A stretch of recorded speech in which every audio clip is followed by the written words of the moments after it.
George Hall. Definitely gonna do that. Staff, are we ready? Yes. All right. We'll now call the city council regular meeting to order for March 24th. Please rise for the invocation and pledge of allegiance. The invocation is given by Pastor George Hall. Very much for the opportunity to be in prayer. As I was driving here, I was thinking about one of the greatest servant leaders in the Bible, Moses. And I want to tell you, thank you for offering your service to our city. Being a resident here, I appreciate your willingness to serve, but I also want to remind you that, the day after Moses led the people across the Jordan River, started complaining the very next day. So it's by our nature to be people of complaint. Thank you for handling it so well. Let's pray together. Lord, I love you and I thank you for this day. You are the great, awesome creator of everything that has been created, and for that we are appreciative. God, we know we come before you as humanity that has been cursed with sin from the Garden of Eden. God, we thank you for providing a way of reconciliation with you through Jesus Christ our Lord. Lord, this evening I pray for these that represent us here in our city. I thank you for this city. I thank you for the beauty of it. Thank you for its people. Lord, bless us tonight. Let everything we do in word and deed and thought also be glorifying to you. It's in Jesus' name I pray. Amen. To the flag, the United States of America, and to the republic for which it stands, one nation, under God, indivisible, with liberty and justice for all. You may be seated. Thank you, Mr. Hall. Thank you, Pastor George. All right, we can please call the roll. Yes, sir. Councilmember McGuire. Here. Councilmember Merker. Here. Councilmember Taylor. Here. Deputy Mayor Bernard. Here. Mayor Anderson. Here. Motion passes. We have a quorum. That too. All right, anything for number 4? Yes, Mayor, I have, you should have 2 documents in front of you. One is for D12. It was received after posting. Even though the letter is dated March 11th, we did not receive it until March 20th via email. It's for the proposed annexation, a letter from the county. The second item is for item D15. This was also received after posting. It's a letter from Chief Executive Officer Penny Perrette of the Avon Park Housing Authority. Very good. All right, moving on to item number 5. This will be a Child Abuse Prevention Month in Florida proclamation. Whereas Florida is committed to improving the lives of all Floridians and securing a better future for the citizens of this state. And whereas children who have adverse childhood experiences, or ACEs, are at high risk of short-term and long-term physical, psychological, and behavioral challenges that can impact the individual child and the greater community. And whereas parents and caregivers who have resources and support are better equipped to give their children safe and nurturing experiences. And whereas children have better mental health and physical health and academic success when they are raised in a safe, stable, and nurturing environment. And whereas the Florida Department of Children and Families Secretary has a vision for holistic services by integrating systems and services. And whereas the state of Florida has established Hope Florida, a pathway to prosperity, a personalized approach to helping families overcome barriers to self-sufficiency through community collaboration. And whereas Floridians can call 850-300-HOPE to speak with a care navigator for support to develop a plan to achieve economic self-sufficiency, referrals to local partners, and help identifying goals and barriers in their lives. And whereas during the month of April, Prevent Child Abuse Florida, in collaboration with the Governor's Office and Adoption and Child Protection, the Florida Department of Children and Families, and the Ounce of Prevention Fund of Florida implements Pinwheels for Prevention, a statewide coordinated campaign to raise awareness of child abuse prevention efforts by teaching about healthy child development and positive parenting practices and establishing circle of parents peer support groups. And whereas Child Abuse Prevention Month provides everyone a chance to learn how they can play a role in prevention abuse and neglect, including adverse childhood experiences. And whereas Child Abuse Prevention Month reminds Floridians of all ages that they can help children increase positive childhood experiences, which leads to happier, healthier childhoods. Now, therefore, be it proclaimed that the city of Avon Park, Florida, does hereby extend its support to all observing April 2025 as Child Abuse Prevention Month in Florida. All right. Is there anyone here to accept that proclamation tonight?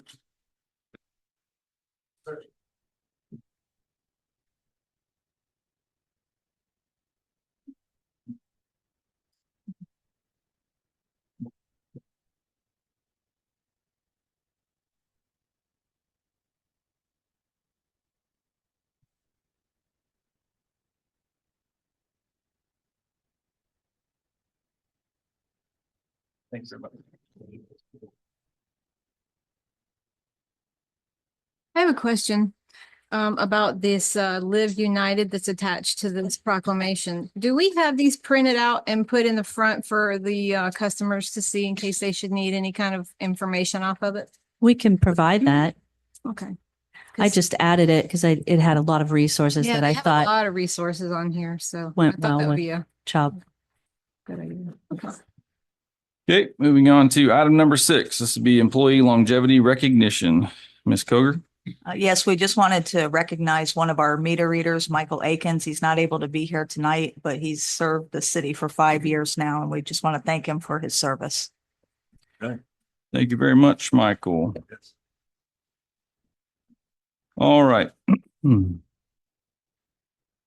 Moving on to the consent agenda, we have items 7 through 11. Is there anything any council member wishes to remove from this list? I'd like to remove C9. C9, okay. This will be for items 7, 8, 10, and 11. Do we have a motion? I'll make a motion to approve the consent agenda for 7, 8, 10, and 11. All right. We have a motion. Do we have a second? I'll second. Any questions or concerns? Seeing none, we'll call the roll. Councilmember McGuire? Yes. Councilmember Merker? Yes. Councilmember Taylor? Yes. Deputy Mayor Bernard? Yes. Mayor Anderson? Yes. Motion passes. Item number 9, this will be event request for a Road to Easter. Do you have a question? Yeah, I do actually. I'm looking back at her event request. Should be on page 69. Yes, page 71. Oh, 69 on mine, but whatever. Doesn't matter. Well, 71 is the application. So on there, it's asking for the empty grass lot and public parking. And the empty grass lot, I'm assuming, is the 101 West Main Street. And I don't really think that would be a good idea in case there was some kind of an injury. Then that piece would be straddled with litigation. I also see on here where it says, will you be using City Park to hold your event? Parking, yes. So I'm just wondering, what city park is she going to be parking at?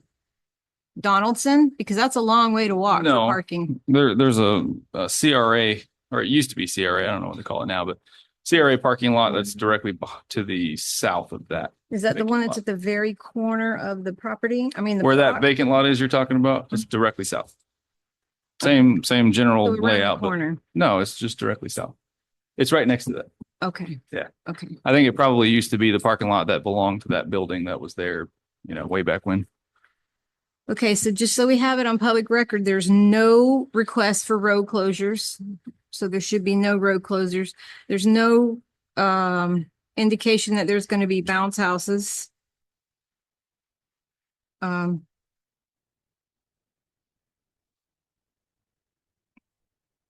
Okay, so that's all I wanted to actually bring out. I'd like to say something to that, Mayor, as well. The empty lot. Do we not have that lot on the contract? It's in negotiation right now. The contract's being finalized. It should be brought back to your April 10th council meeting for consideration. But yes, we are negotiating a purchase and sale agreement for 101 West Main Street. And so my question is it wise to have someone use that lot while it's on the contract? I don't know what the problem would be because I mean, obviously we have liability associated with property we own. So if somebody got hurt on the property, then, they could sue, but we're getting indemnification and insurance from, these special events, I hope. And in that vein, then it's not to the property. The property is not in question. It's the suit would be against us and the property could still be sold. I don't know how that could hold up to the property. If there's something claim against the property of some type, that would be different, but that's not a claim against the property. That's a claim against the city for being the owner of the property where they got hurt. Right. And so Mr. Burr, my question is, if we get sued for an injury that take place on this property, wouldn't that hold up the contract that we have? I mean, why would we want to go that route? I don't think it would hold up the property, No? the sale of the property, because it's not against the property, it's against the city. Mhm. And so the property is not affected by it. It'd only be affected if somebody placed a lien against the property for some reason, and nobody has a right to do that. If they bring a suit, they haven't won, so they can't place a lien against it. They might, but even if they did, the city would pay it, through its insurance or the insurance of the special event. Mhm. In which case, still wouldn't be against the city, the property, because they would not have to secure the property in order to get paid. Let me put it that way. Okay. Just give your name and address for the record, please. So, sir, in the RFP, it states clearly that we would not be able to close on that property if there's any pending litigation, any lawsuits or anything against the property. Yeah, that's not against the property. It's against the city. If yeah, but it doesn't make any sense. City that puts into litigation. No, it doesn't. That's the I'm sorry. RFP. Oh, okay. Well, however you want to do it, then if you want to not do it because of that, that's up to you, council. But I'm saying that the suit would be against the city, and because it's the owner of the property, not against the property because the city's the owner of the property. Okay. Okay. Yeah. That's good for me. All right. So motion to approve item number 9. I'm going to make the I motion. already made a motion to approve item number 9. Sorry. Do we have a second? I'll second. We have a motion and a second. Let's call for questions. Seeing none, please call the roll. Councilmember McGuire? Yes. Councilmember Mercure? No. Councilmember Taylor? No. Deputy Mayor Bernard? Yes. Mayor Anderson? Yes. Motion passes. Thank you.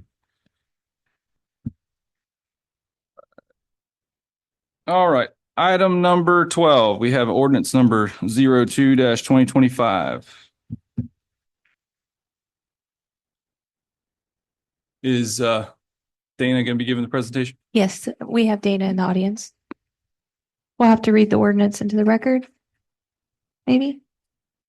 So, Do we read the For, ordinance item into the number record? 12. yeah, I have it here. An ordinance to annex land owned by Cruz Grove, Inc., identified in county records as C-36-33-28-A00-0070-0000 and located at 5372 Lake Denton Road, Avon Park, Florida. It is a plus or minus 1.24 acre parcel as shown on the attached map into the city of Avon Park, Highlands County, Florida, providing for findings of lawfulness of the annexation, prerequisite notice and post passage notice, and providing an effective date. Dana, go ahead. Good evening, Dana Riddell with Stonehenge Land Development Consultants for the record. I'm here tonight representing Cruz Groves LLC. What you see before you is an application for annexation for 1.25 acres surrounded by city property to the west and to the south. This is the finishing touch on a larger area that has already been annexed where Mr. Cruz is hoping to come in and potentially construct some multifamily housing in this particular area, which we understand there's a shortage in Highlands County and is in great demand. So we're looking to meet those needs. I will mention that in the package tonight, it's actually Exhibit B, the boundary survey was incorrect, and I will die on that sword. We've gone through a lot of iterations of different surveys, so I don't know how that got in there, but the survey that you see on the screen is the exact property that's being annexed. All the maps that were published were 100% accurate. Everyone who was noticed with the accurate information. It just somehow made it in this packet that it's Exhibit B that just needs to be switched out for the next hearing. I'm available for any questions you may have, and thank you for your consideration. I'll die on that sword too. I was the one who put the packet together. All right. Nobody's dying here tonight. Any questions from this parcel? Yes, I have a question. Why is the right of way is not included? Per this, proposed that, The right of way is for CSX rail, okay, and they are an independent. We can't just take their rail and put it in the city. They have to come to us and request it, and having this discussion with Mr. Barrett. and that's the reason why the county is against it? I don't know that they are against it. If you read the first sentence, it says they don't oppose, and then they say they oppose insofar as the right of way. County staff does not otherwise have reason to object. Okay. Okay, any other questions? Seeing none, do we have a motion to approve with the updated legal description? I'll make a motion to approve D12 ordinance 02-2025 with the updated description. We have a motion. Do we have a second? I'll second. We have a second. Last call for questions. Seeing none, please call the roll. Councilmember McGuire? Yes. Councilmember Mercure? Yes. Councilmember Taylor? Yes. Deputy Mayor Bernard? Yes. Mayor Anderson? Yes. Motion passes. Thank you. Thank you. Have a great night. Thank you, Dana. Thank you. All right, item number 13, this will be water treatment facility, advanced water treatment improvements and expansion. Mr. Sleva.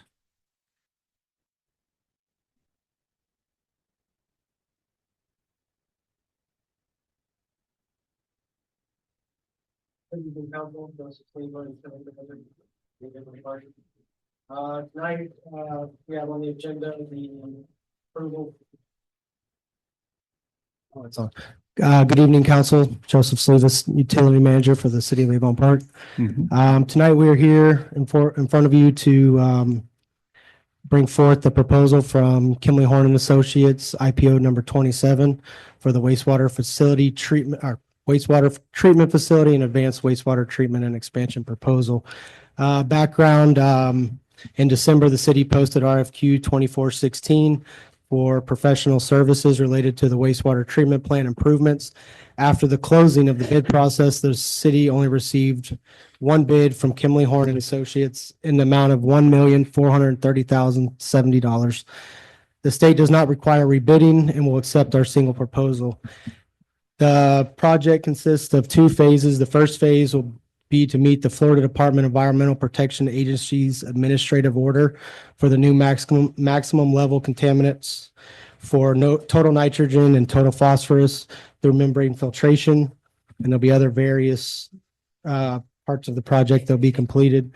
And then phase two will be further process controls, SCADA upgrades, and other various equipment. And the financial impact summary, the city was granted a loan through the Florida Department of Environmental Protection in the amount of $1.4 million with up to 1.26 forgiven.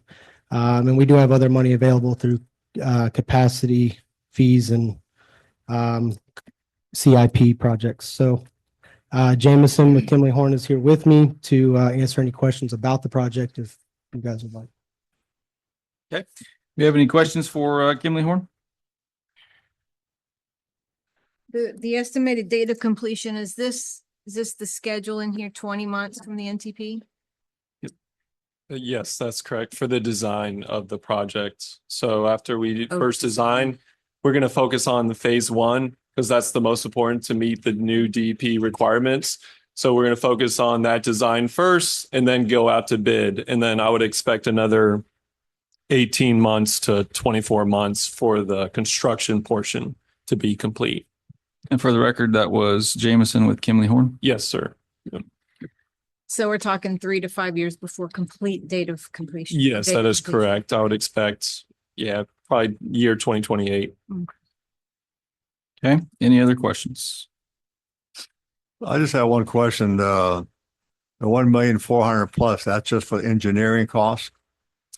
Yes, sir. Engineering, survey, subsurface utility exploration, geotechnical exploration, but yes, engineering and the bid phase services, nothing related to construction with that. Okay, so is there any way we can put out bids to areas where we could see if somewhere something could be a little bit less costly than 1,400,000 just for engineering costs for a project? Seems like a lot of money to me. We're already under contract with Kimley Horn to provide this. So, but- So we went out to RFP to secure the services for engineering, uh-huh. and then they provide the services. They were the only bidder, as I recall. I mean, And- how far out did we go to get them? Our grant that we were, our loan grant was up to 1.4 million with 1.26 million forgiven. So we're roughly 200,000. All right, thank you. Yeah, it's a SRF loan, that's, 1.26, like Joey mentioned and stuff. Yeah, I understand that. Thank you. And you stated that we can't put it out for rebid, right? I heard you say. The state does not require.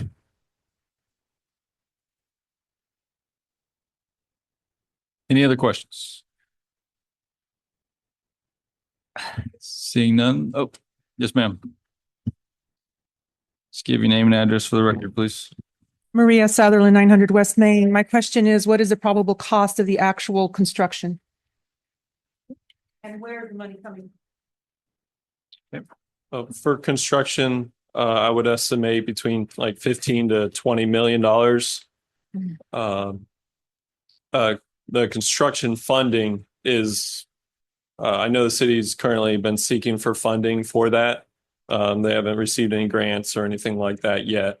But that's why one of the tasks as part of this project, if the city desired, we could help seek for additional SRF funding for construction.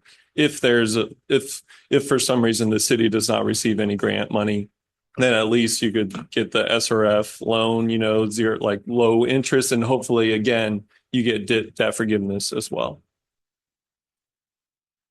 Okay.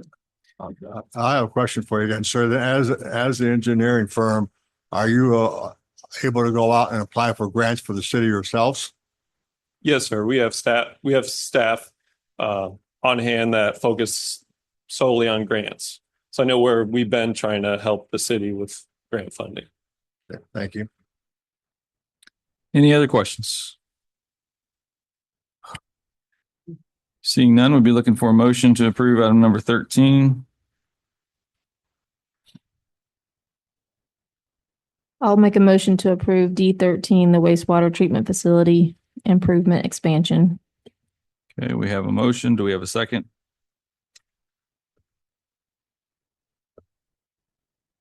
Okay, I'll second it. Any other questions?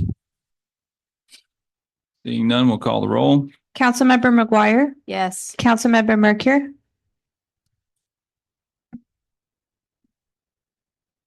No, I don't think she could hear you. no, No.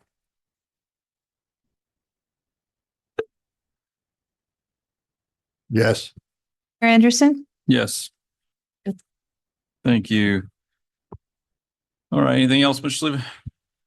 Not this evening, no. Okay. All right, item number 14, certified playground safety inspections. Ms. Koger? Yes, this came about because of a resident making us aware that we had a piece of equipment that was deemed unsafe. Through our internal inspection, we removed that piece of equipment. The cost to replace the part that was damaged just didn't outweigh, taking the whole thing out. Hopefully down the road, we'll be able to replace it completely. But that being said, the city is supposed to be having inspections done, certified inspections on playground equipment as a public entity every 5 years. And we're due for that. We need to have one scheduled. I've reached out, got some quotes, found a highly recommended organization to do that. And it's scheduled for May 12th, the inspection. Okay. They'll provide a full report afterwards as to what we are in compliance with and what needs to be corrected. And then we'll have to take the measures to correct the things that need to be done. Okay. Was there a cost associated with this inspections? The cost itself was $3,075, I believe. Okay. And they'll give us a full report, and also it's a certified inspection. So they'll bring labels if something's deemed unsafe or not certified, they'll put their label on it right then and shut it down.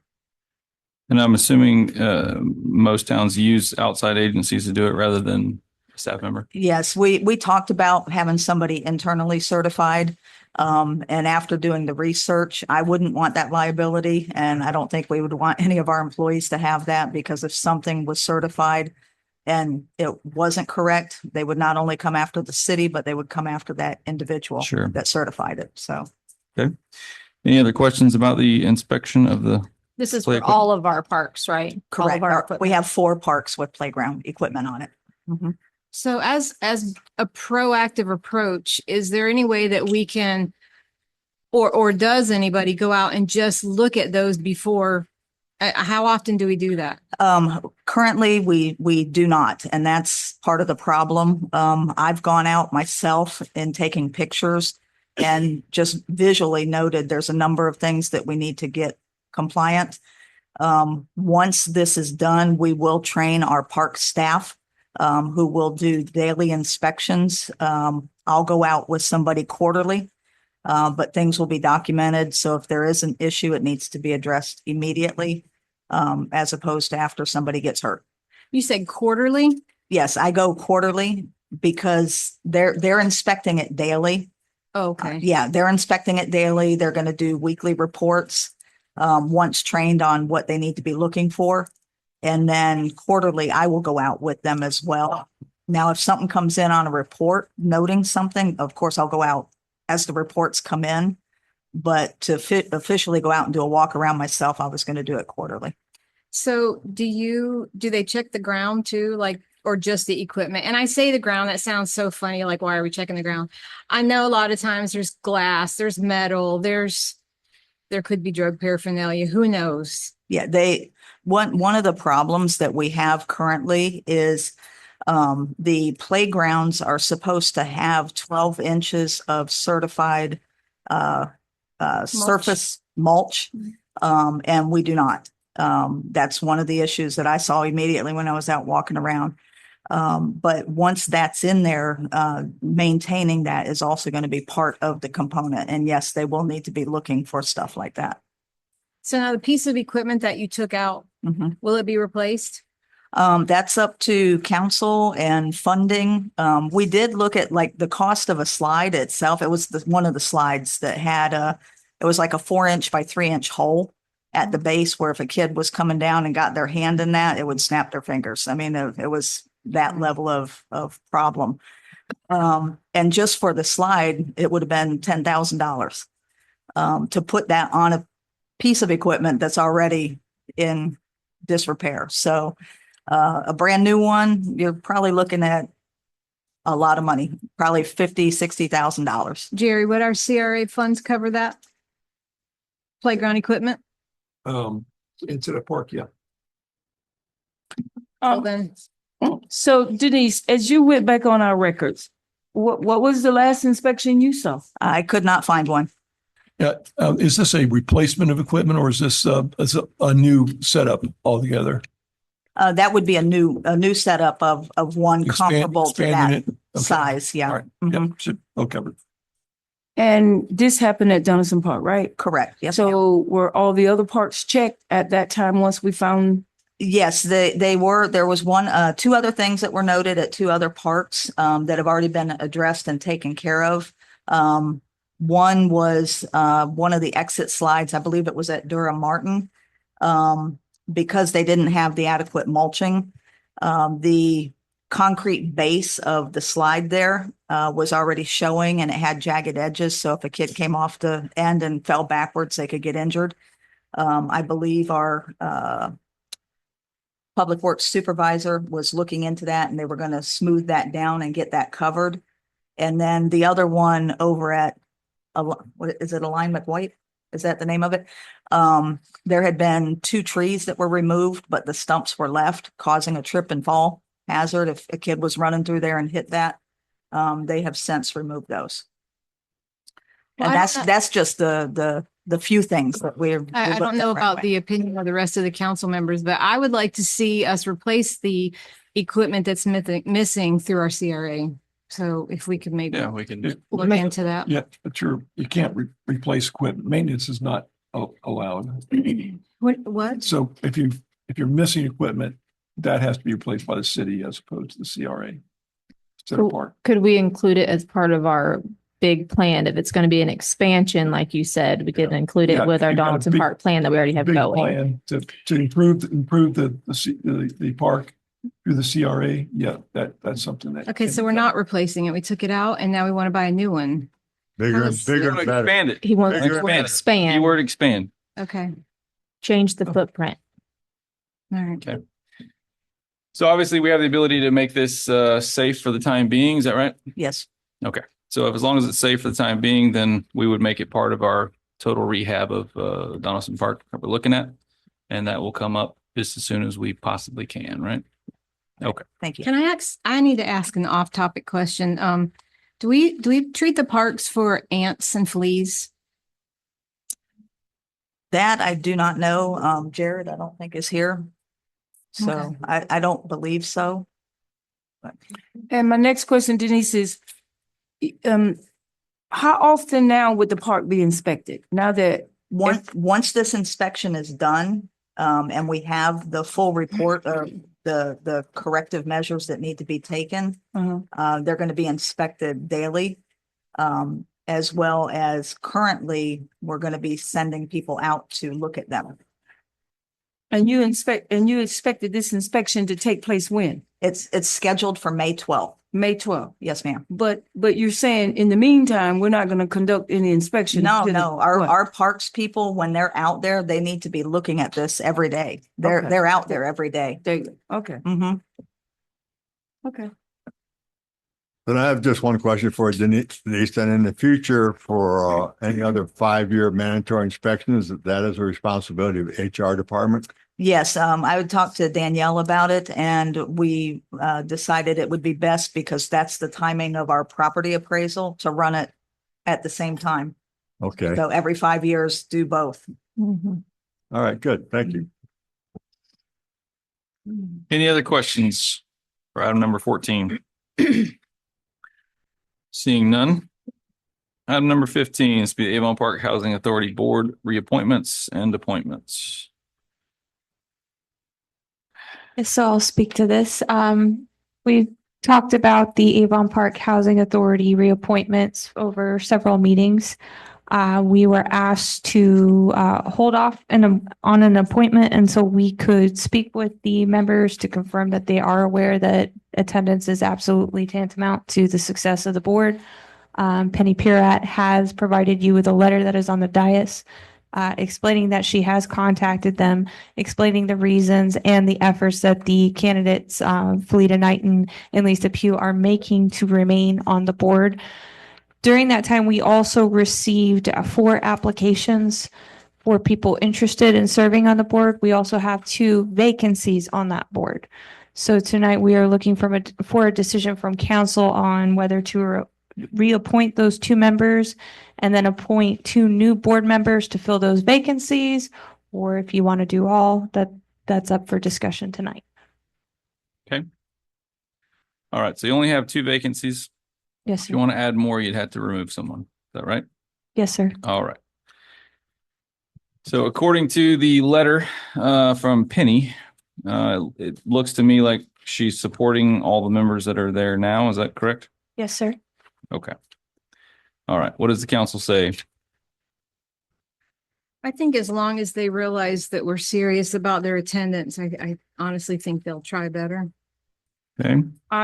Mayor, I have had the opportunity to talk to both young ladies on a long, extensive basis, and they have assured me that they're gonna make those meetings, and you know, they had their own opinion of, they didn't think that they had missed that many, because I'm talking about Mrs. Knight, and she said that a lot of times she was on the phone, and when she was on the phone, she thought she was present.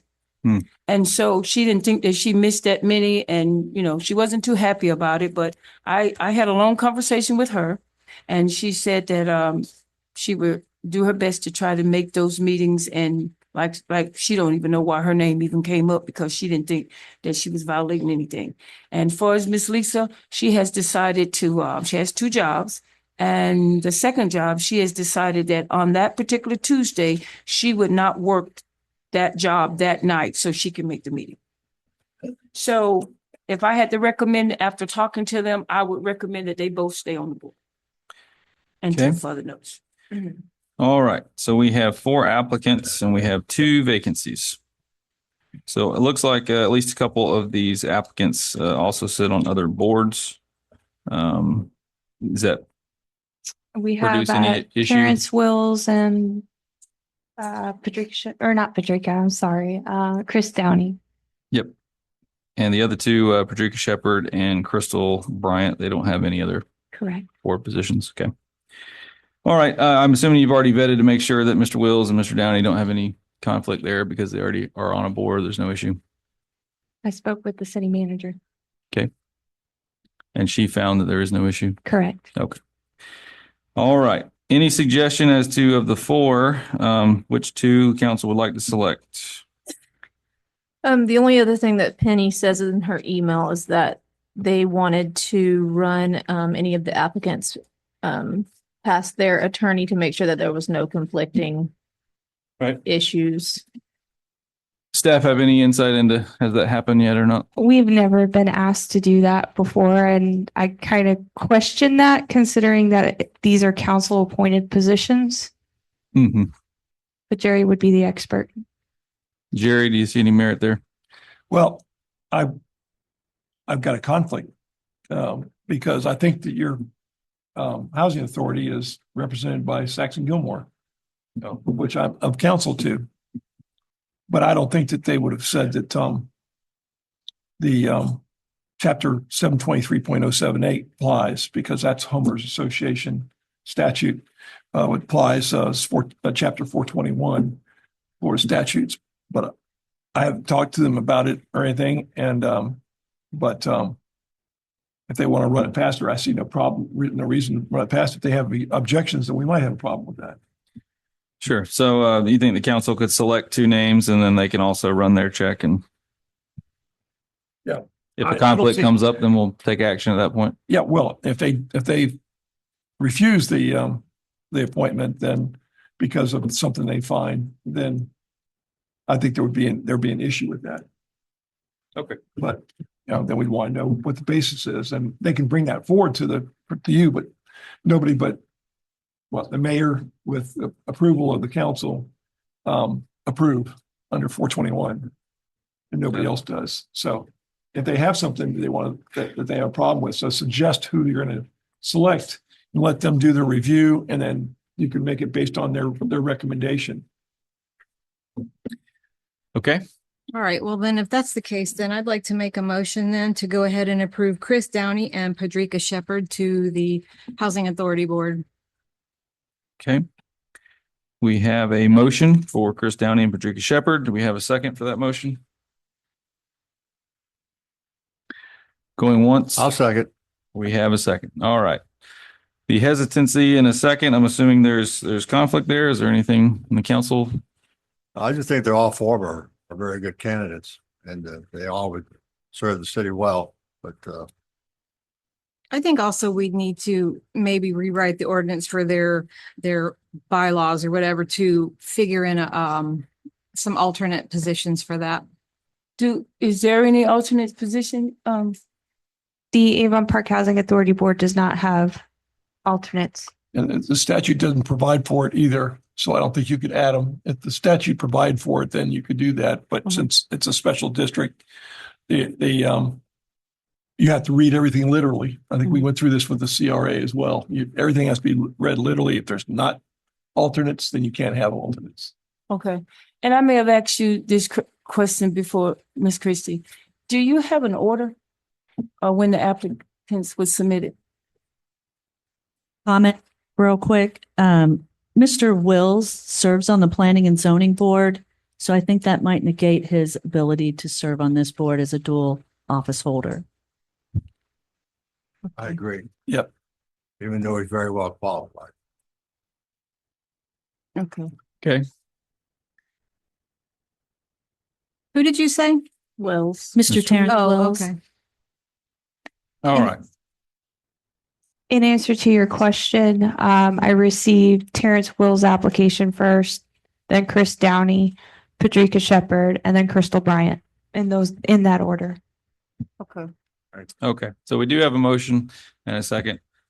On the floor, we now know that one of those members potentially has a conflict, so we'll need to go ahead and vote this down so that we can move on to the next. Any questions on this motion? Seeing none, please call the roll. Councilmember McGuire, Yes. Councilmember Mercure. Hold on one second. So this motion would be to approve or deny those names. The motion on the table was to approve. Right. What? Correct. And it And so was, you're approving it now, or are you going to get recommendations on who you're approving?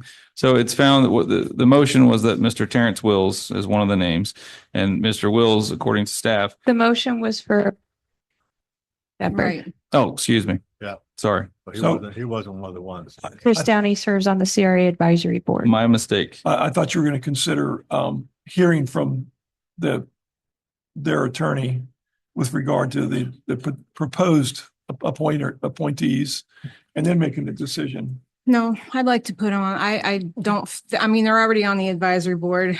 If they have a problem later, I'm sure they'll call us. Mr. Burr, I'm trying to figure out of all the boards that we assign people to, or, this is the first time I'm hearing this, Hearing what? that we got to get approval from the attorney.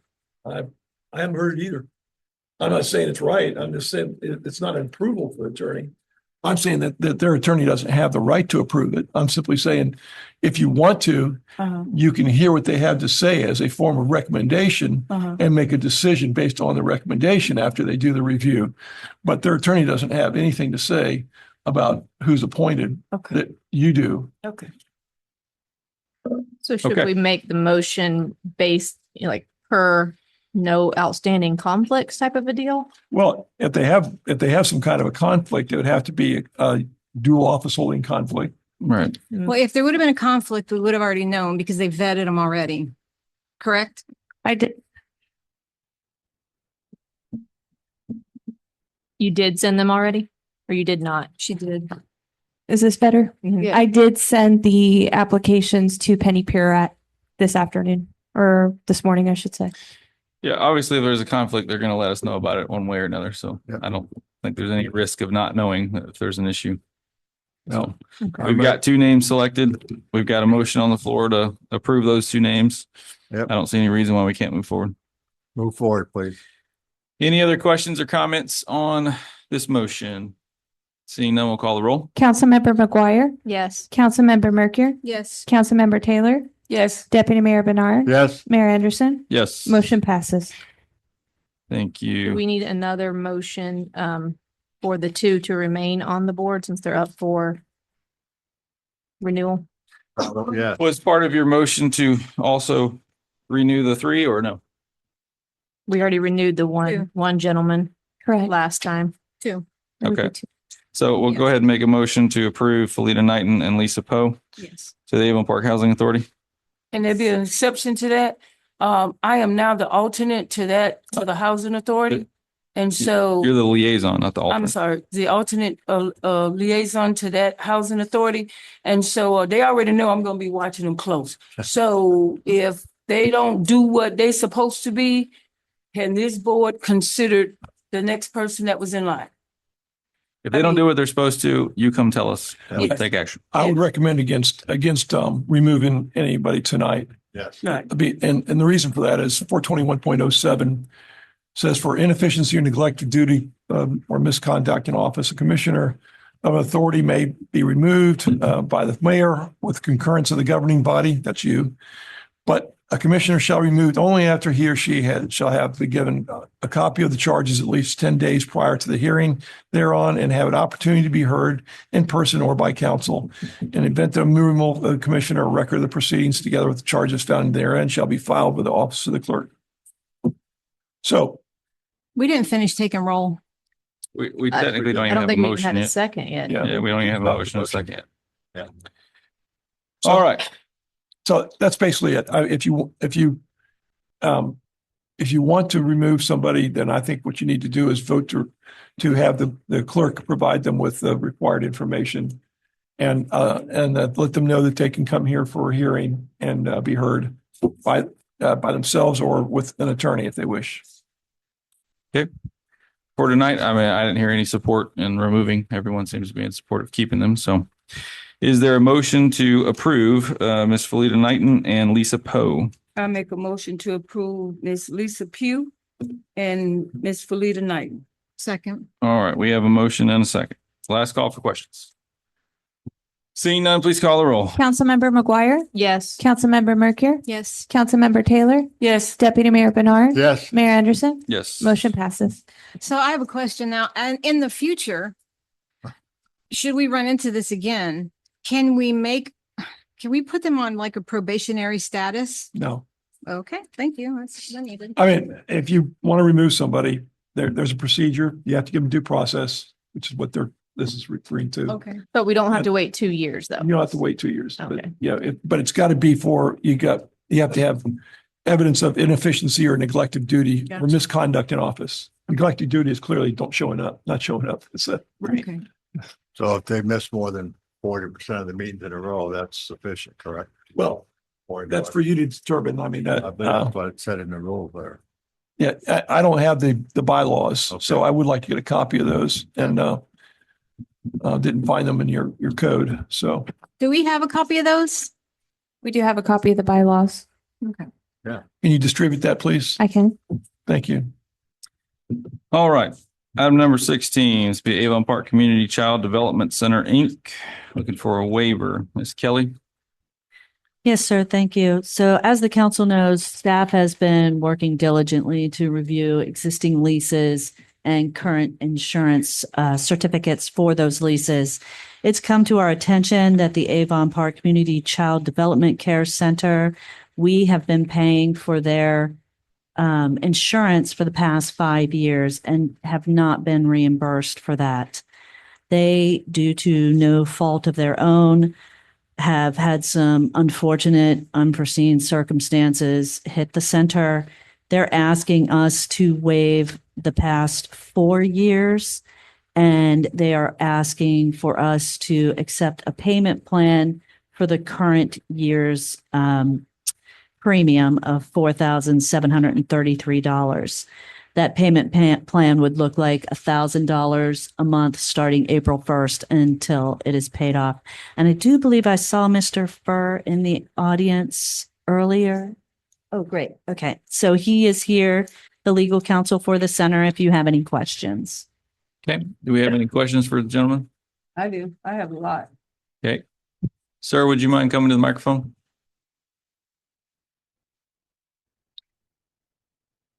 Just give your name and organization when you get there for the record. Good evening, Catherine Turner, Treasurer, Board of Directors. I'm serving as the pro bono counsel to this 501c3 nonprofit organization.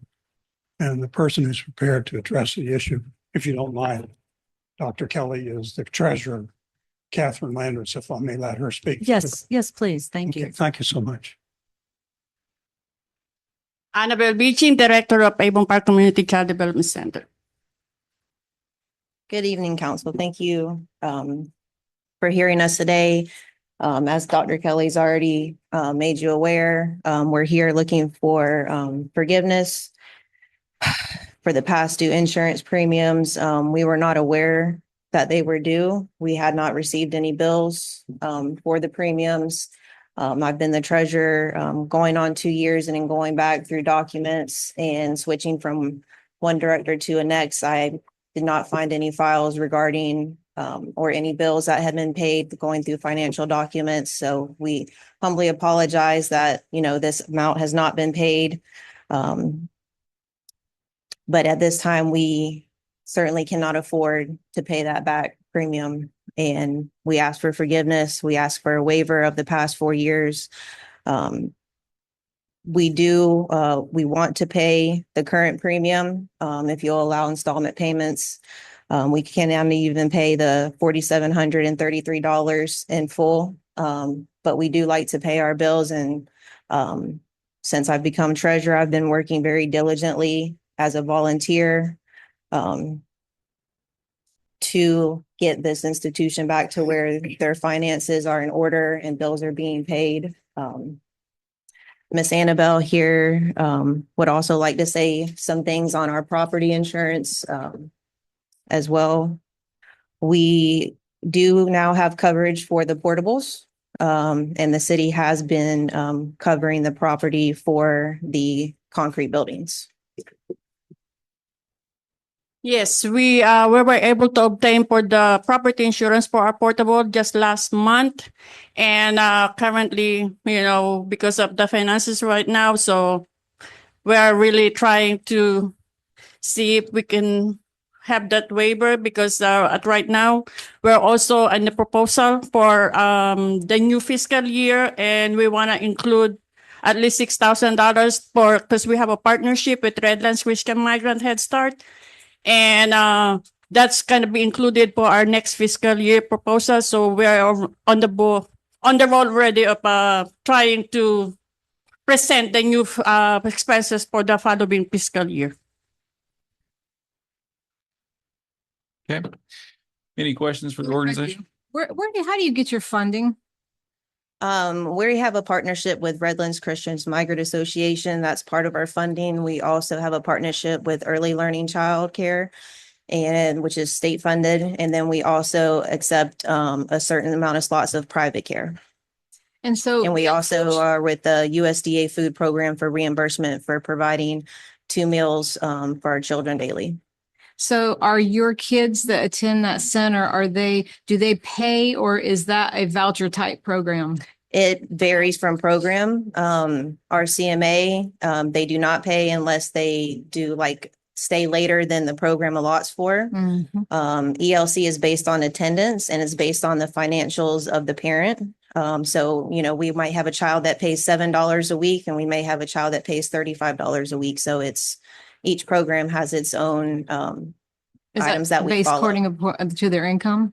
Yes. Yes. Mhm. So anyone that's under the ELC program goes through an application process through them first to get approved. And then if we have a slot and we can accept them, we do.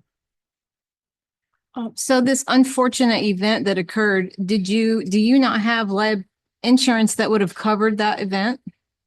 Which event? The unfortunate event that occurred that you couldn't pay this, that you can't pay. It's just an overall of operating. Sir, you'll need If we to want to speak in the make mic. comments, we'll have to have it in the microphone there for the record. Sorry to interrupt, but we've been looking at the coverage since 24. And we have liability coverage, but it does not cover some of the events that we've had where we had some losses. And we could not get new property insurance after the existing property carrier paid the Ian insurance claims. We're very grateful that the city had the policy while we were not paying close enough attention. And the city settled for part of the damage. We collected $31,000 from our property policy and put in $21,000 from donations that had been made and got all the repairs done. Unfortunately, the property insurance company said, thank you, but we're no longer going to insure your property. We've been trying for a year to get property insurance. We finally got it for the portables. And we have just paid $1,000 for that. I could have Director Beecher speak to that. They will not insure the city-owned buildings, which are valued at roughly $300,000. So the city will continue to carry those, and we will reimburse the city. We are asking for additional money from the Head Start funding grantor, so we'll have enough money to pay you in September when you renew and keep us on your policy. Thank you very much. Have I covered it? More than you wanted to hear, probably. No, and that's good, but I just, so this has been over a span of 5 years? Yes, ma'am. And I just want to make a correction in the motion. It's actually moved to waive $13,130, not the $17,000 included the current that they're willing to pay. Because we weren't brought to the board's attention, we weren't putting funding request in, so we didn't get funding to cover those past premiums. I just don't understand how, and please explain, I'm not trying to be slick with this question, but how do you not understand 5 years? It hasn't been paid back in 5 years. Well, we went through a very unfortunate period in the life of the country and in the county called COVID-19. A lot of places we were shut down for a while. There was a loss of attention during that period. And when people came back, the city did not send us a bill, and I'm not criticizing the city, but we never got a bill for it. And we weren't aware of it. You weren't aware that it needed to be paid back? We weren't aware that the city was covering it and paying for it and seeking reimbursement. The way the lease works, the city pays them that seeks reimbursement for property. This is just property insurance. Wind, fire, hazard. Okay. Mr. Furr, I have a question. Do you know how much this center leases this building for? Yes, ma'am. How much? $1 a year. I think it's $10 a year. $10 a year, Mr. Furr. I mean, I'm sorry. I'm having a hard time understanding this. You know, everybody went through COVID and hurricanes and had hard times and fell on hard times, and some of them are still trying to pick themselves up. But I'm having a hard time that the center leases this building to you for to the center for $10 a year. And now you want us to pay back insurance for 4 years? The premiums for Premium. for just Help me. I mean, just for the city. here's my next question, Mr. Furr.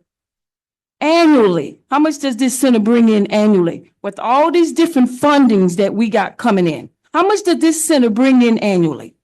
On the current fiscal, you want to speak, because I have the treasurer speak to that through the grants, et cetera. I did not bring our annual financials with us. But our RCMA grant is close to $500,000 a year. And those funds are allotted for what we allot for in the prior year's budget. And ELC varies because it's based on the parents' financials and the slots that are allowed. And private pay also varies. So I don't have an official document, to share with the council tonight, but I do know our RCMA funds are about that amount. But again, as we stated before, how are we going to pay something we don't know that we need to pay? We did not receive a bill to pay. Well, And he made us aware. We immediately scheduled a meeting. It seems like there's a management problem. And I get it, the circumstances that you're saying that happened.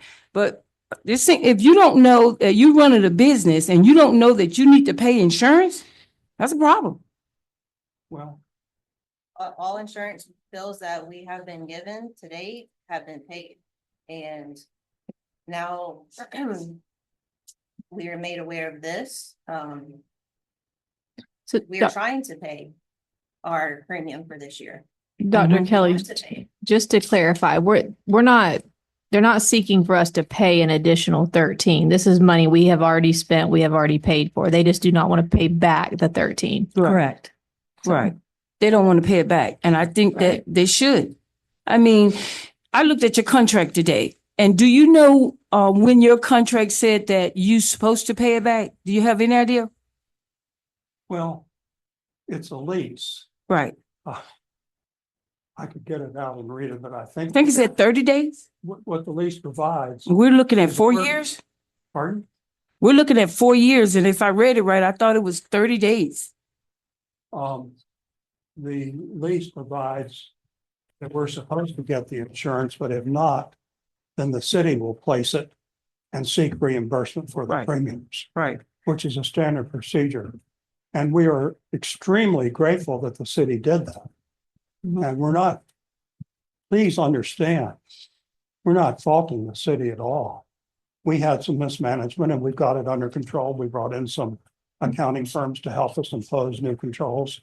And we have it now, but we have a shortfall and we're trying to deal with that and pay on a schedule what's due right now and fund next year's premium so we can pay you promptly in September. I get that, Mr. Furr. I'm just saying, you got a business, you was running a business. I'm sorry you had mismanagement, but you want the city to pay out of the taxpayers' money, $13,130. And you making over $1 million? We're not making it. Oh, well, It's that's a what, nonprofit. I'm just saying, sir, is you making money. It's not a business and we don't make money. They don't seek to make profit. They only try to break even as a 501c3, and it's actually the IRS Let me, would get upset if they were making a profit. So one of the reasons I'm here is my mother, Shirley Furr, joined up with a woman who has a street named after her in Avon Park, Gwen Hill, in 1975 to get this organization started because there was not a Head Start program. And it was the first one. And they came to the city and asked the city to help. And the city helped. And it's providing a vital service to low-income working families who leave their children there at 7:30 and go to working single women in low-income families that depend on this until 4:30. So we're providing a vital service. Yes, could have been managed better, but we have it under control. We have a plan. We're asking for a waiver of the past payments, which the city's already absorbed. So we're not asking for any funding going forward. We are actively fundraising right now. And I'm happy to report some of the local businesses have stepped up and are helping us. So we're not doing nothing. We're actively working to get new funding. And as Ms. Beeching said, we are applying next month to Head Start to fund the $6,000 for property insurance. We've got liability insurance and we've got that covered. And if we get I think we'll get the funding. You got to bear in mind that Congress passed Head Start in the joint budget resolution, but at the same level as 2024. So there wasn't any increase. Head Start is a vital program. I don't think I need to really, I'm sure you're all familiar with it. And it's generally considered bipartisan, but there's no increase for fiscal year 2025. So we want to get our application in right away and try to get that extra $6,000. But we need your help. And we're actually pleading for the help. Okay. Thank you. I'd like to just make a couple quick comments. I want you to know that I believe that the services you provide this city in this area are definitely much needed and are very much appreciated in my mind, because I've had family members use the services there and they would be very difficult without your services. So I commend you on the things that you do provide, especially for single women or women with kids that don't have any other way to have somebody take care of their kids or have a chance to work. And so I think your services are more than much needed, and definitely I'd like to see you stay there. I do not have an issue with the problem with you leasing the building for $10 a year, because the city already leases other buildings to other situations for $10 a year. So that's not a problem. I think that The issue for me is to move forward, that if you can, definitely pay your insurance on the plan that you set up, and then basically get us paid in advance following year, then I'm good with that. I think that, part of the fault may run upon the city for not sending out bills and so forth, I mean, not tracking it. So it'd be different if we sent you a bill and you didn't pay the bill. And then why did it take us 5 years to figure this out? So there's some other fault that besides yourselves. But I think your services are very much needed and desired, and do a great service to this community and to those people who have children and need somebody to watch them while they're working. So I'd like to see you stay, and I'm in favor of the options that you're offering in the waiver. Is that a motion? If it needs to be a motion, I so move. Okay, so is your motion to forgive the $13,130? Yes. Okay. And then the payment plan of $1,000 a month for the other $4,733 to us paid. Okay. That is a motion. Is there a second for that motion? I'll second. We have a motion and a second. Any questions, comments? Yeah, I got a question, Mayor. Go ahead. Why can't we set up a payment plan for the 13,130? Yes, because 24 months would only be $547.08. We could do it at a no interest repayment for 24 months. That way we wouldn't be setting a precedence for anybody to say, I'm sorry, I fell on hard times and I need to have my stuff excused because we can't afford it, or we had some unfortunate event. Not that I'm throwing shade at you for having an unfortunate event, but it's definitely gonna set a precedence. Yeah, we got other buildings that we lease. And if we do it for them, I think we just open the door for everybody else. Okay. Can your organization support $500 a month repayment for that $13,000, or would that put you in a? For the past due amount. That's what they're suggesting.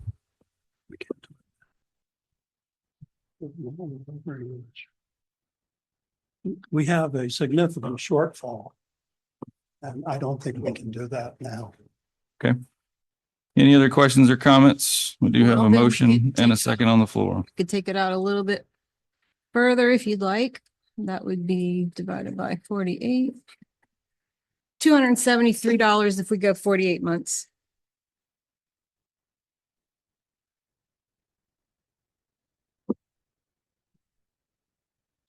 It's the will of the council. Well, right now we have a motion and a second on the floor to forgive the amount, so.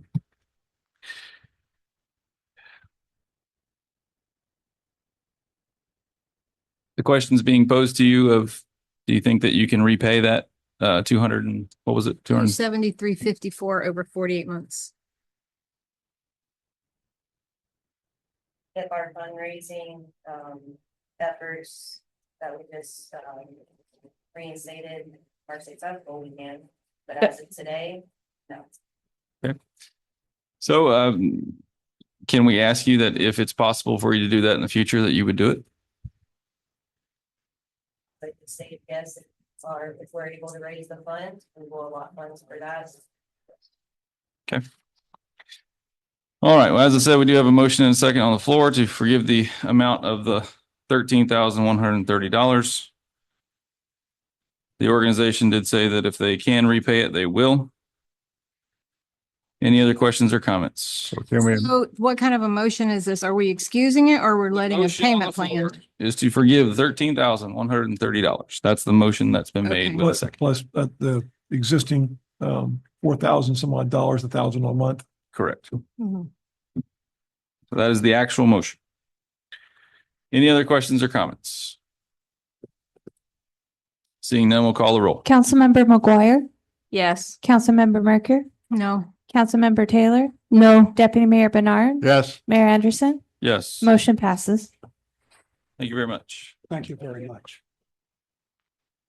All right, item number 17, this will be Ernest E. Sims Street, renaming. Miss Kelly? Yes, thank you. As you know, we had a presentation from Ms. Carly Fitzgerald, the GIS manager for Highlands County. We have an issue with the west side of Ernest E. Sims Street. It needs to be renamed in accordance with the county's naming conventions. I listed most of those conventions in the staff report that would apply to this street. We did receive correspondence from Ms. Fitzgerald this afternoon. She had spoken with Miss Cynthia Can, who might be in the audience tonight. That's Ernest E. Sims' daughter. They have conditionally approved at the county naming the street Professor Sims Street. Professor spelled as Prof. So Prof. Sims Street is conditionally approved. So if you want to move forward with that one, we would need 2 additional names to submit to the county. Got it. Okay, we do have one sign up, Miss Helen Boone.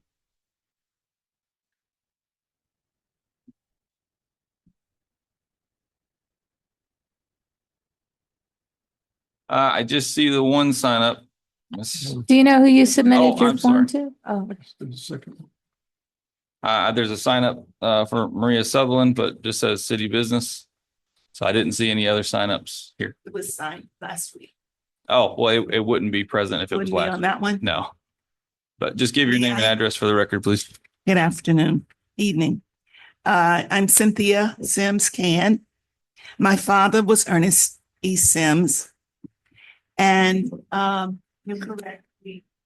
I spoke with Ms. Fitzgerald today. And my initial name would have been some part of Ernest E. Sims. E. Sims, Ernest Sims. And I understand, and from someone, I think Brian Ward, that the sheriff's department would not approve that because of directional, and I understand that.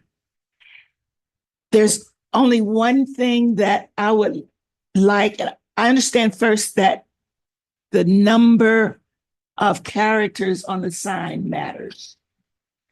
And with the one that you just mentioned, I think there would be room for Professor E. Sims and still meet that 15 character qualifier. Can we squeeze that E in? We can submit that to the county if that's the will of the council. Okay. Now, I am a student of your videos lately. I have to say, I was here, I was listening when on the video, someone proposed, and it may have been Miss Fitzgerald, that we could do a memorial sign. And I think, Mayor, you agreed that we could do a memorial sign. I find out today that there is a cost to the memorial sign. Now, when you said we can do the memorial sign, did that mean the city could do the memorial sign? There would be 2 signs needed, I think. That was just saying that it was a possibility that could happen, that it was. Can we vote on that today? I mean, we would have to know what the cost is and all of that. $300 for Okay. 2 signs. Got it. One on each end of the road, I'm guessing. Yes. Okay. Staff, is there any issue with voting on that portion of it? That wouldn't have anything to do with the county itself, right? I wouldn't think so. Okay. So it would be your wish that we would have a Ernest E. Sims memorial sign placed at each end of that road? With the name Professor E. Sims Professor E. Sims. on the street sign, on the address sign. I'm talking about just the memorial sign. Yes, yes. Yeah. We're talking about 2 different signs, though. Right. Okay. So you're asking Professor E. Sims to be on the street sign and then Ernest E. Sims to be on the memorial. In honor of. In honor of. Ernest E. Okay. Sims. Right, 2 signs at the beginning, I think at the end of it. Okay. Like I said, I'm a student and I've heard people say it was Ernest E. Sims was a cultural icon, so to speak. And I just wanted on the record some of the things that he did, and I have a story for you, please. Back in the 1950s, and yes, I was born then, the Sebring races, there was an accident at the Sebring races. A black driver was seriously harmed. They brought them to our house because none of the hospitals in the area would take African Americans. So they brought them to our house for my dad to find a hospital for him to go to. I think he ended up going to Wauchula, but after that, my dad made one of his missions to make sure that Walker Memorial, who said they didn't have the space, Walker Memorial could also take in African Americans. And so he led a fund drive to do that. And then it happened. So let me just read over some of his accolades because I want you to know that shortening the street doesn't do him justice. We need to lengthen it. Maybe part of 27. Can I have 3 names? Okay. All right. So I just wanted to go over some things that he did. He was a master sergeant in World War II. He received his master's degree in education from Columbia University in New York. He led fundraisers efforts for Walker Memorial expansion. He advocated for families in need. He supported education throughout Highlands County. He taught in Lake Placid, in Sebring, and in Avon Park. He was president of the local NAACP, and as well as a representative for the Democratic Committee of Highlands County. And he served as the first director of HUD for Highlands County, appointed by Governor Bob Graham.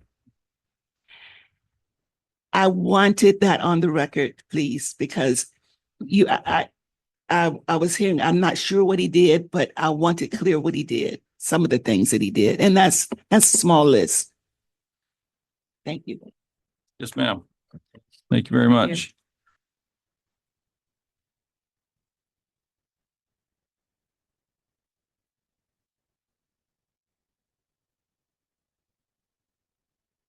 All right. Does Ms. Boone want to speak as well?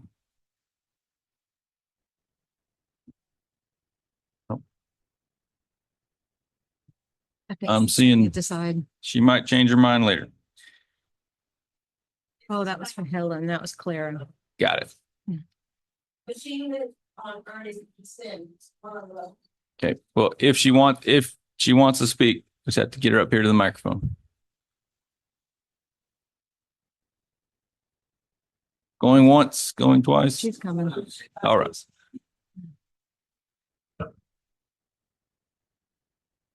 I saw you dance, Miss Boone. I know you can get up here.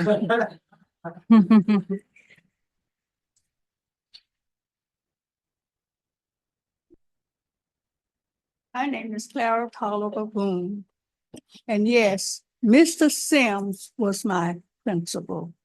I came here in 1956, 57, when schools closed for the Christmas holidays. When they reopened, I reopened under Mr. Ernest E. Sims. He has done a great deal for Avon Park, Florida, and I feel like his name should remain on that street.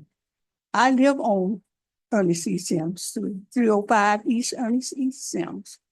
He has worked very diligently in Avon Park, and I don't know why we want to change his name. It should remain Ernest E. Sims. please let it stay that way. Thank you.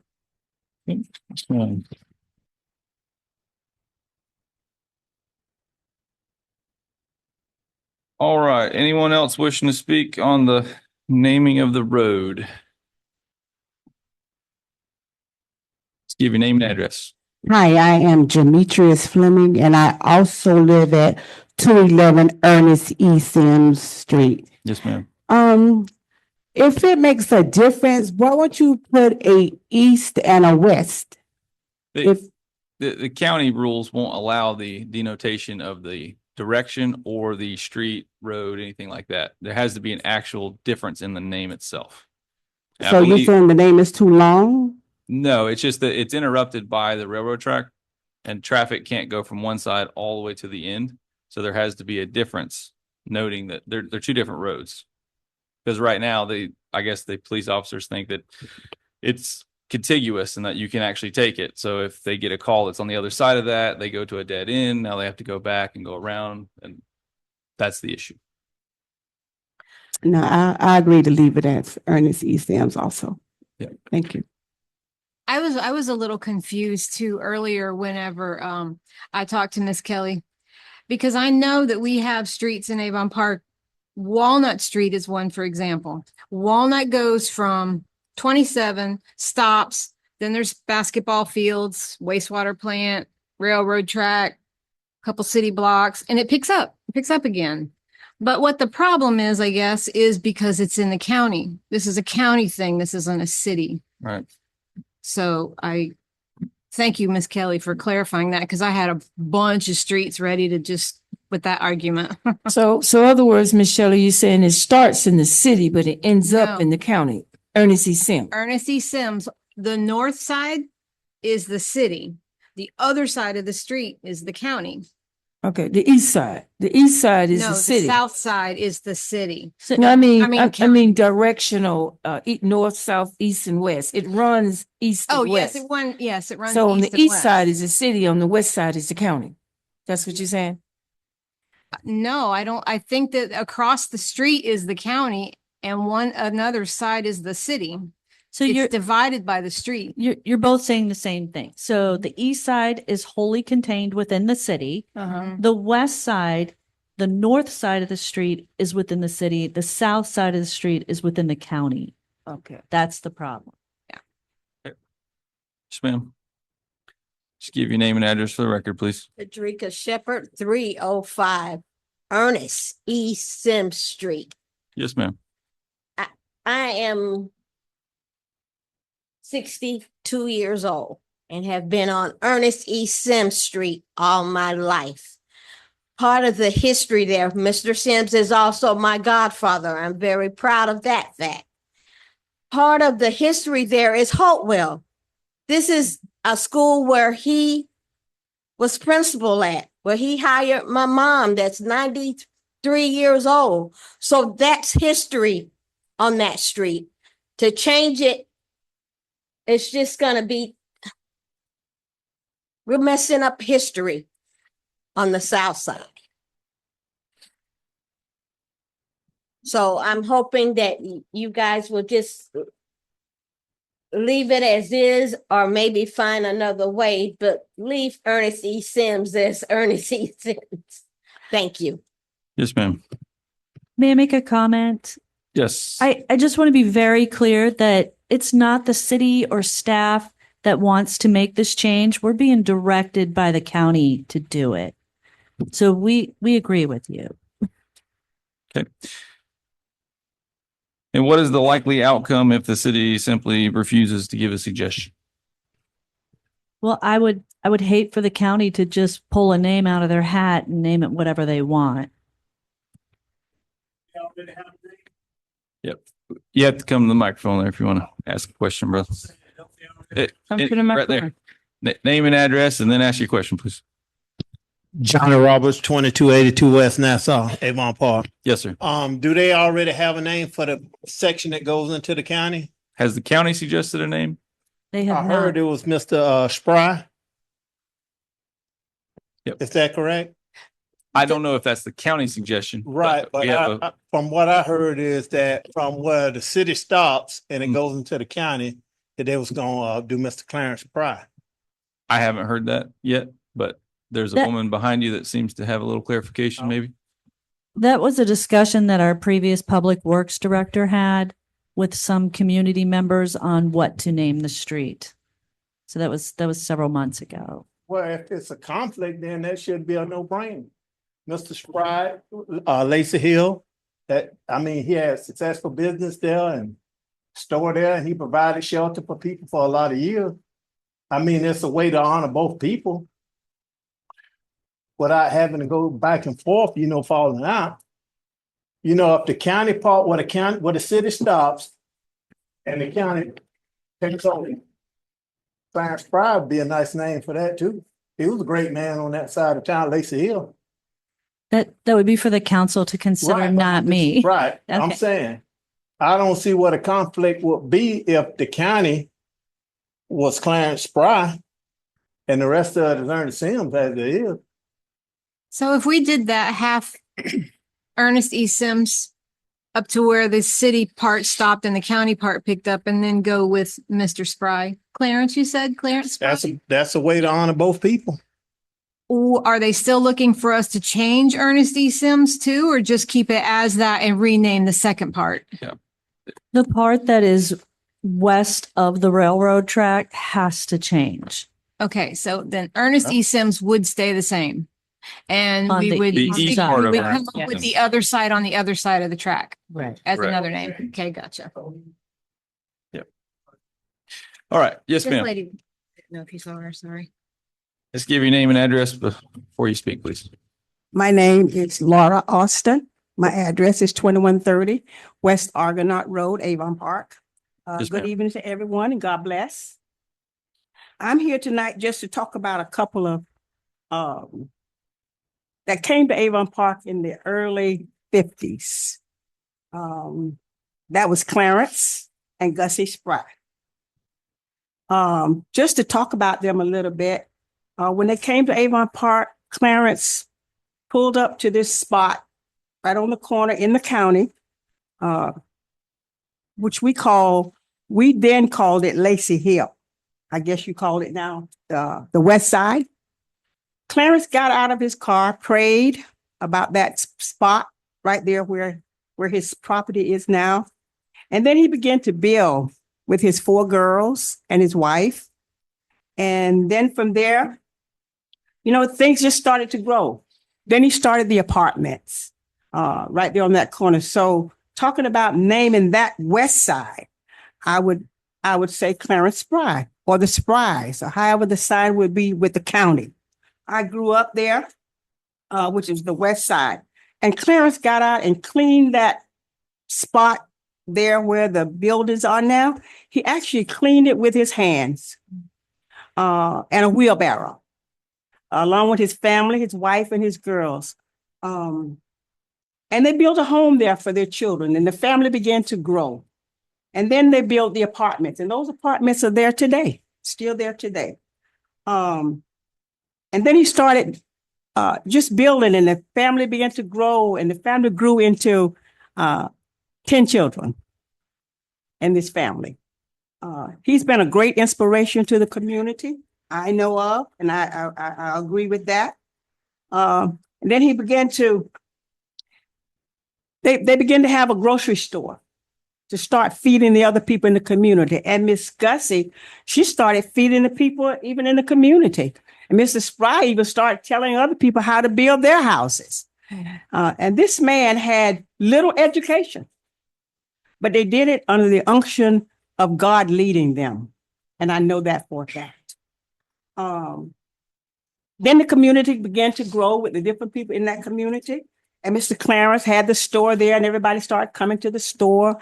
And so he had a name in that community. Clarence and Gussie Spry, they really instilled into their children, us, about God and how to pray to God and let the Lord lead us in that community. Even Miss Gussie had a prayer room, which is still there today.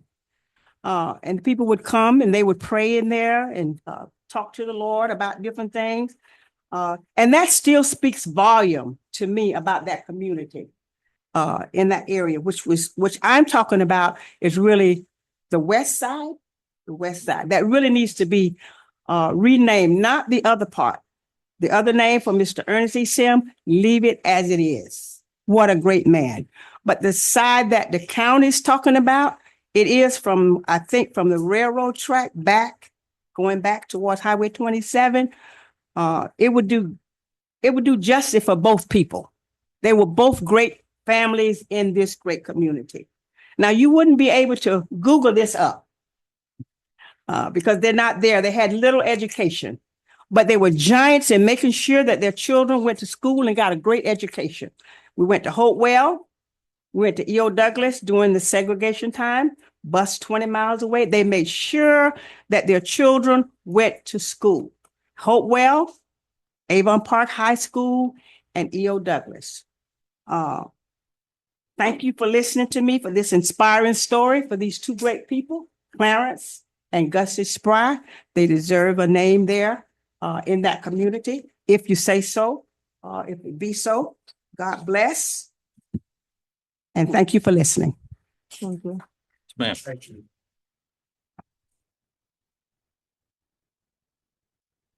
All right. Yes, ma'am. Just give your name and address again for the record.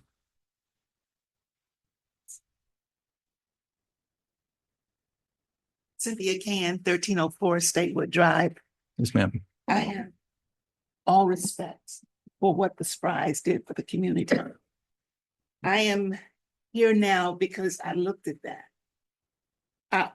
What I looked at was you have 3 two-lane streets in that community.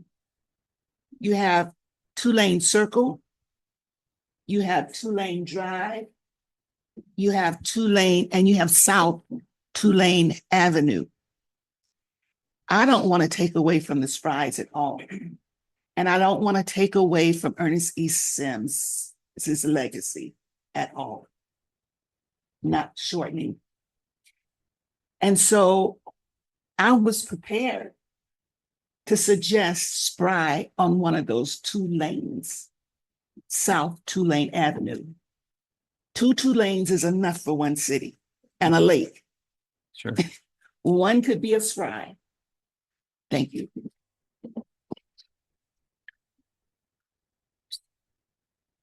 All right. Anyone else wishing to speak on the subject? Seeing none. Council, any suggestions?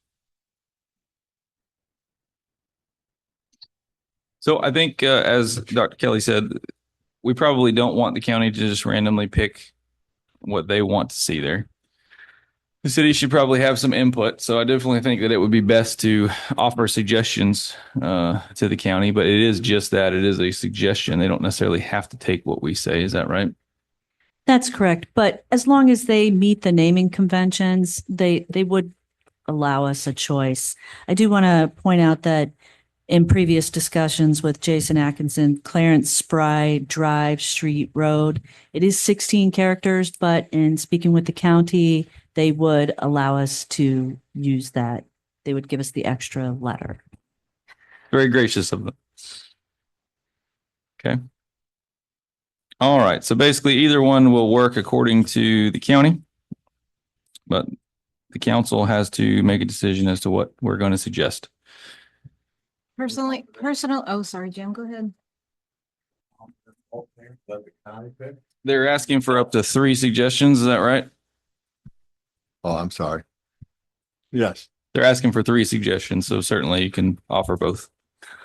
Well, obviously, this is a difficult situation for us. And obviously, this community is very involved in this. And I understand what history means to everybody. And history is part of all of our lives.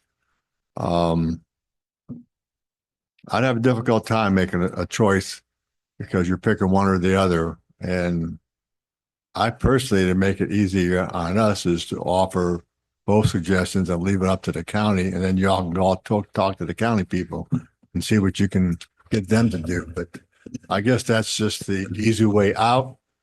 Obviously, there's different mixed feelings, different opinions.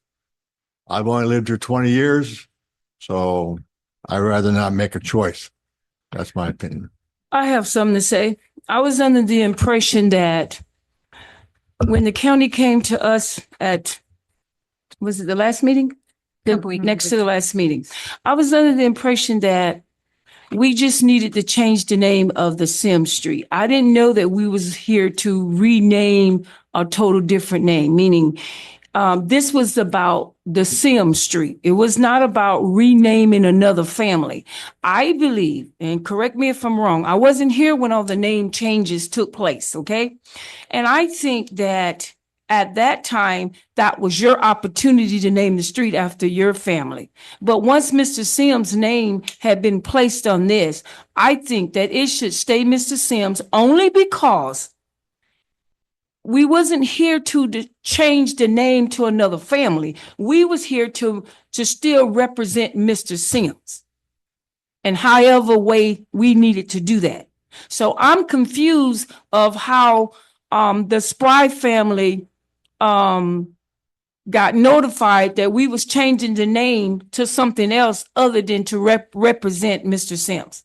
So I'm confused on that. The county never, We're gonna have to have you at the microphone if you want to make a comment. And so once again, I knew that we had to change a name different than Ernest E. Sims, but whatever street we decide to name it, it was still going to represent Mr. Sims. Because after all, years ago, when Avon Park allowed families to change names, that was your opportunity to change the name. You can't yell out like that, Ringo. Hold on. We'll have to have you at the microphone. And if let you me wanna make a say comment. this, if that is the case, Purcell needs to be named to Taylor because there's no one Purcell ever lived on that street. They just happened to get here before the Taylors got here. So if we're going to start doing that, we better go back to different streets and start doing it. I'm just saying.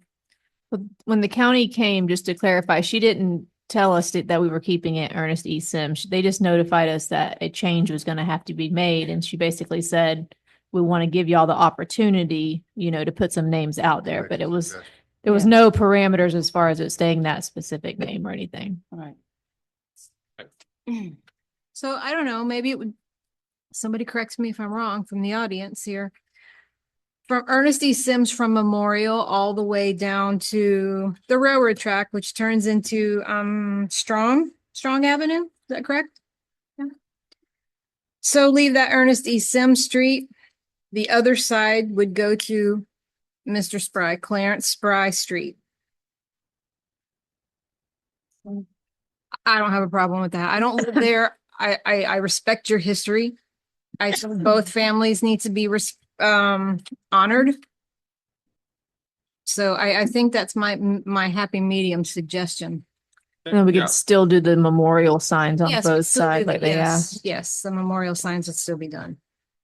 Jerry, is that CRA? Would CRA pay for memorial signs in a neighborhood? If it was South side? South side CRA, but it's only $300. So Right. No, No? they don't do just signs. Now, if you were building a big park and so on, they'd pay for a park sign. No. If you were building a big low-cost housing subdivision, they would pay for the sign. But just to go out and replace city signs, no. Oh, okay. All right, well, that's my suggestion. Oh, we got one more. Got more hands. you know the drill. Come on now.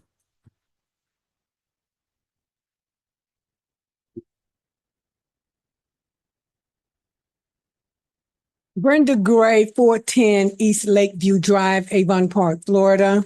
I'm a little confused.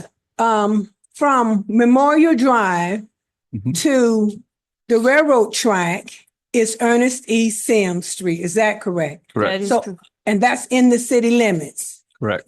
Across the railroad track is Ernest E. Sims Street. And on the right side, on the north side of that street is the city limits. Yes. On the south side is the county. Yes. So we're going to change, your proposal is to change the street from the railroad track to, I think it's Lake Drive. South Lake Boulevard. South Lake Boulevard. Why not make it, a drive and a street? Can we do that? I'm just asking. The county won't accept it. They won't accept That was the easiest, most straightforward answer, but the county won't accept it. And Ms. Gray, you need to know too, that once you go over the railroad track, not under the underpass. Understand. That's Fogle Street. Exactly. And then straight ahead is the projects. Yes. And it's then Ernest Sims picks up there and go all the way. So there's a street in between Ernest E. Sims. Yes, I know that runs. Yeah. Let me just ask one other question. Could it be Ernest E. Sims? I'm trying not to take the respect from Mr. Sims, and I'm also trying not to take the respect from Mr. and Ms. Spry. But my thought is that if we could, you said it couldn't be a drive and it couldn't be an avenue. Right. Could it be Professor Sims from the railroad track to Lake, whatever that is? It could be Professor E. Sims. Okay. That's my suggestion. Thank So you. you're saying that on one side would be Ernest E. Sims and on the other side would be Professor Sims? Yes. Professor E. Sims. Yes. Professor E. Sims. Yes. Which we Thank don't- you. We don't know what the county will say with adding the E to it. The county just recommended Professor Sims. Sure. Well, I mean, that would be my suggestion as well, is to go with the Professor E. Sims as our first choice. And then they wanted 3 possibilities. So Professor E. Sims is the first choice, Professor Sims is the second choice. And if they won't accept either one of those, then we would go with the Spry. Now, depending on the outcome of that, we can still at a later time change a different road. As the lady said, there's 3 roads named 2-lane. So we can still change a different road to Spry as well. If they won't accept, they may end up going with the Spry name, and then maybe we'll look at other roads for Ernest E. Sims. So there's plenty of opportunities. There's probably hundreds, if not over 1,000 roads in Avon Park. So I think we can find room everywhere. All right. Is anyone, I guess I'll go ahead and make a motion that we suggest Professor E. Sims as the first choice, Professor Sims as the second choice, and Clarence Spry as the third choice. In addition to that, we'll keep that right now. That'd be my motion. Is there a second to that motion? I'll second it. We have a motion and we have a second. Comments, questions? Seeing none, please call the roll. Councilmember McGuire? Yes. Councilmember McCure? Yes. Councilmember Taylor? Yes. Deputy Mayor Bernard? Yes. Mayor Anderson? Yes. Motion passes. Okay, now as for the memorial sign, I'm volunteering to pay for the memorial sign. So I do want the woman to have a say in what goes on that memorial sign. So we definitely need to get with her as far as the actual wording. I don't know how many characters you can put on there, et cetera, but I myself, I will pay for that sign. So make it real simple. Thank you. Don't even worry about it. All right. Anything else on street renaming? Seeing none. Item number 18, city manager 6-month review. Ms. Coger. Yes, hard to believe it's been 6 months, but on March 30th, Danielle Kelly will have been with us for 6 months. So it's time for her probationary review. We were going to go with the same format that you're familiar with, where she would be scored on the 4 points: relations with the governing body, organizational relations, including fiscal management, personnel management, and managing the organization, relations with the public, and relations with the other governments. For tonight, what we need to do, by Friday this week, I'll email all of you the actual forms. But what we need to decide is what time frame works for everybody to have these forms back in, and you each to meet with her on your evaluations. I mean, we should be able to do it by the next meeting, don't you think? Yep. In 2 weeks? Ms. Kelly? 3 weeks. 3 weeks? I'm at your disposal. Yeah. So you said we do have an extra week in between? Yes. Yeah. Yeah. So it actually be 3 weeks by our next meeting. I don't see a problem with that. Okay. Anyone else? No, it's fine. Okay. All right. So once the evaluations are done, then I'll need them before that meeting. So I could do the tally score and have it for the council meeting. Okay. No problem. Thank you. Anything else on the 6-month review? Seeing none. Regular updates from city manager. You already spoiled my first one. It's going to be 3 long weeks before I see you again, but not now. So that's great. I just want to update the Committee on Transportation has made really good progress in marking up their bill to include language for public use airports to be included in state grant funding. And that, if you want to track it, is SB 462.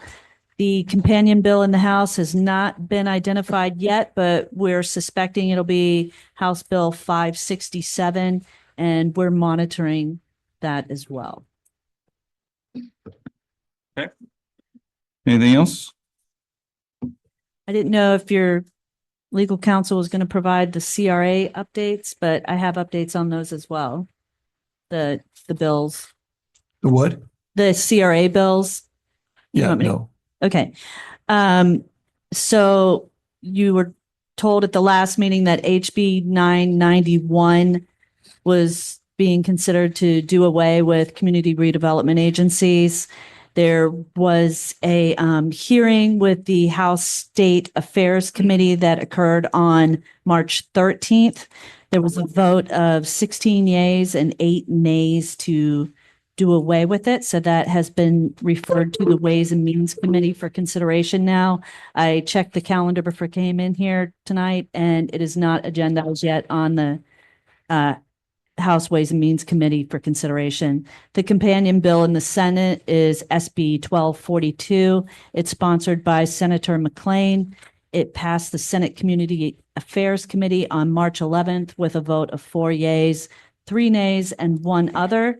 It's currently in the Senate Judiciary Committee for consideration. It has also not been agendized in that committee. If you want to track these bills yourself, you can look them up on fastdemocracy.com and set up your notices for your bills, and it'll just email you daily. Okay. Anything else? Seeing none, is there anything else for the good of the city? I have a question for Dr. Kelly. Dr. Kelly, have you heard anything from the airport? Regarding, Anything? Like what they doing? Are they gonna do anything? yes, they are working on a grant through the White House. So they're in consideration for that, for some really cool tech items to happen out at the airport. I don't want to speak on it quite yet. I'll let them announce that if they are awarded. They have been working very diligently up in Tallahassee, pushing for this bill to go through to get funding out at the airports, state funding. So if you recall, FDOT pulled our funding for grants because we had leased the airport. I met with the head of FDOT. We talked on the phone. I presented to our legislative delegation when they were here in Highlands County. I submitted some paperwork with the FAM group to take with them to Tallahassee, a 1-pager for them to pass out. So it looks like we're making good progress. So hopefully all of this will be taken care of, and they'll understand that it is still open for public use, and we will still be able to get state grant funds. Perhaps you could just mention to them that if they get something that is noteworthy, that we'd like to hear some updates. So maybe give them some time to put something together. I will. Anything else for the good of the city? Seeing none, I'll entertain a motion to adjourn. Motion to adjourn, please. Seeing no opposition, we are adjourned. Thank you.